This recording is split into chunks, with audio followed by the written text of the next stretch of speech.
അതെ, എന്താ നിങ്ങൾ ഉദ്ദേശം? എന്താ എന്താന്നാ നിങ്ങൾ അനിയത്തിനെ കൊണ്ട് ഇവിടെ നിർത്തിയിട്ട് കുറെ കാലായില്ല. അനക്കൊന്നും കയ്യിലോളം നോക്കാൻ. പിന്നെ അവിടെ എങ്ങോട്ട് പോകാനാടി? ഭർത്താവ് മരിച്ചിട്ട് ഇപ്പോൾ ഒരു കൊല്ലായില്ലേ. ഒന്നെങ്കിലും അവളോട് വേറെ കല്യാണം കഴിക്കാൻ പറ, അല്ലെങ്കിൽ പിന്നെ അവരെ വീട്ടിൽ തന്നെ പോയി നിൽക്കാൻ പറ. ഇത് എത്ര കാലം എന്ന് വെച്ചിട്ട് ഇവിടെ ഇങ്ങനെ? നിനക്ക് എങ്ങനെയാ ജിൻസി ഇങ്ങനെയൊക്കെ പറയാൻ തോന്നുന്നത്? നീ ഒരു പെണ്ണല്ലേ? അതെ, ഞാനും കൂടി ജോലി ചെയ്ത് കൊണ്ടുവരുന്ന പൈസ കൊണ്ട് ഇവിടുത്തെ കാര്യങ്ങളൊക്കെ നടക്കുന്നത്. ഇനി ഓളെ കാര്യം കൂടി നോക്കണം എന്ന് വെച്ചാൽ അവളുടെ ഭർത്താവിൻ്റെ വീട്ടിലത്തെ കാര്യം നിനക്ക് അറിയുന്നില്ലേ? ഓൻ മരിച്ചു കഴിഞ്ഞാൽ പിന്നെ നമുക്കവിടെ ഭയങ്കര കഷ്ടപ്പാടും ബുദ്ധിമുട്ടാണ്. അവരുടെ പീഡനം സഹിക്കാൻ വയ്യാണ്ടല്ലേ ഞാൻ അവളെ ഇങ്ങോട്ട് കൂട്ടിക്കൊണ്ടുവന്നത്. അതൊക്കെ നിനക്കും അറിയുന്ന കാര്യമല്ലേ? എന്നിട്ടാണ് നീ ഇങ്ങനെ സംസാരിക്കുന്നത്? അച്ഛനും അമ്മയും പോയാൽ പിന്നെ അവൾക്ക് ഞാൻ മാത്രമേ ഉള്ളൂ.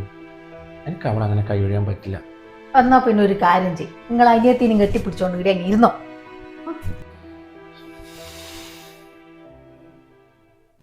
ഞാനൊരു കാര്യം പറയട്ടെ, അമ്മയും മോനും കൂടി ഇവിടെ കളിച്ചിരുന്നു. ആകെ ഞായറാഴ്ച കിട്ടുന്നൊരു ലീവാണ്. അന്ന് ഞാൻ തന്നെ പണിയെടുക്കുന്ന വെച്ചാല് എടുത്തിമ്മേ ചോറും കറിയെല്ലാം ഞാൻ വെച്ചിട്ടുണ്ടായിരുന്നു. ഓ, അതായിപ്പോ ഇത്ര വലിയ കാര്യം. അത് മാത്രമേ ചെയ്തുകൂടുന്നുണ്ടോ? ആ തുണിയിലൊന്നും മടക്കി വെച്ചൂടെ? വെറുതെ ഇരുന്നിട്ട് ഇങ്ങനെ സമയം കളഞ്ഞോളൂ.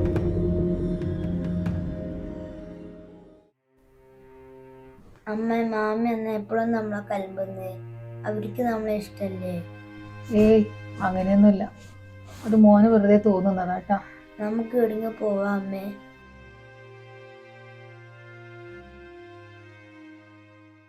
ചേച്ചി, നമുക്ക് ഒളിച്ചമ്പത്ത് കളിച്ചാലോ? ഇന്ന് ഞാൻ എണ്ണ 1 2 3 4 5 6 7 8 9 എടി, നിനക്ക് പഠിക്കാനൊന്നുമില്ലേ? ഞാൻ മറ്റില്ലേ നിന്നോട് ഇവന്റെ കൂടെ കൂടി കളിക്കണ്ടാന്ന്? പോയേ പോയിരുന്ന് പഠിക്കാൻ നോക്കി. അമ്മ അമ്മക്കെന്നാ വട്ടാ. ഇവനപ്പുറം കളിച്ചെന്ന് കുഴപ്പം, ഞാൻ പഠിച്ചു കഴിഞ്ഞില്ലേ? തർക്കുത്തരം പറയുന്ന നീ കയറി കൂടിയത്. ഈ അമ്മനെ കൊണ്ട്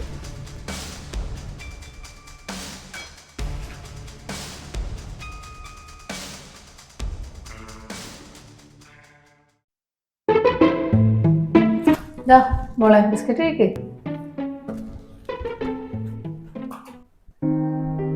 മാമി, എനക്കൊരു ബിസ്ക്കറ്റ് തരുവാ? ബിസ്ക്കറ്റാ? നീ എനിക്ക് തരാനിട ബിസ്ക്കറ്റ് ഒന്നുമില്ല. വേണമെങ്കിൽ നിന്റെ അമ്മയോട് പോയിട്ട് പറ. നിന്ന് കൊതി തട്ടാണ്ടൊന്ന് പോയട്ടെ.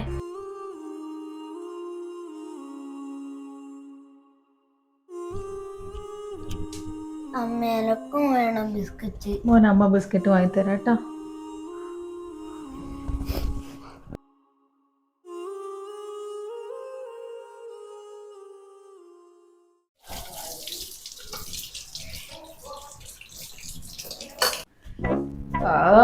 ഈ പാത്രം കഴുകൽ ഇനിയും കഴിഞ്ഞിട്ടില്ലേ? ഒന്ന് മേലെനിക്ക് പണിയെടുത്താട്ടെ. കയ്യിൽ വളയൊന്നും ഊരി പോകുന്നില്ല. അതെങ്ങനെയാ? ഏട്ടന്റെ പുന്നാര പെങ്ങളല്ലേ.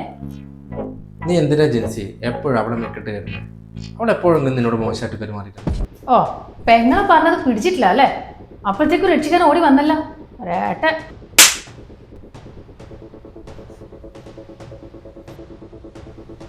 മിണ്ടിപ്പോകരുത്.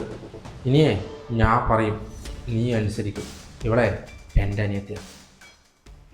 ഭർത്താവ് മരിച്ച് അവൻ്റെ വീട്ടുകാരുടെ പീഡനം സഹിക്കാൻ വയ്യായിട്ടാണ് അവളെ ഞാൻ ഈ വീട്ടിലേക്ക് കൂട്ടിക്കൊണ്ടത്. ഇനി വീണ്ടും അതേ വീട്ടിലേക്ക് അവളെ തിരിച്ചയക്കാൻ എനിക്ക് പറ്റൂല. ഒരമ്മയുടെ സ്ഥാനത്ത് നിന്ന് ഈ വീട്ടിലെ കാര്യങ്ങളൊക്കെ നോക്കി നടത്തേണ്ട നീ എന്ന് മുതലാണ് ഇത്ര ക്രൂരാവാൻ തുടങ്ങി? അവളെ കഴിഞ്ഞുപോയ കാര്യങ്ങളെല്ലാം എനിക്കും കൂടി അറിയുന്നില്ലേ? എല്ലാം അറിഞ്ഞിട്ടും ജിൻസി നീ എന്താ ഇങ്ങനെ? അവളെ എൻ്റെ സ്വന്തം അനിയത്തിയാണ്. എൻ്റെ അനിയത്തി എന്ന് പറഞ്ഞാൽ ആ നിൻ്റെയും കൂടി അനിയത്തില്ലടി.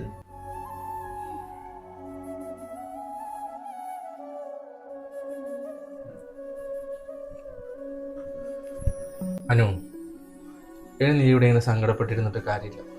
ഒരു ജോലിക്കൊക്കെ പോകും, എന്നാലേ മനസ്സൊന്ന് ഫ്രീ ആവും. ഞാൻ ഒരു മാഷോട് പറഞ്ഞിട്ടൊരു ജോലിക്കാരി ശരിയാക്കിയിട്ടുണ്ട്. ഈ നാളെ തന്നെ അവിടത്തേക്ക് ചെല്ലും. എല്ലാം ശരി. അവിടെ ഏട്ടനല്ലേ കൂടെ?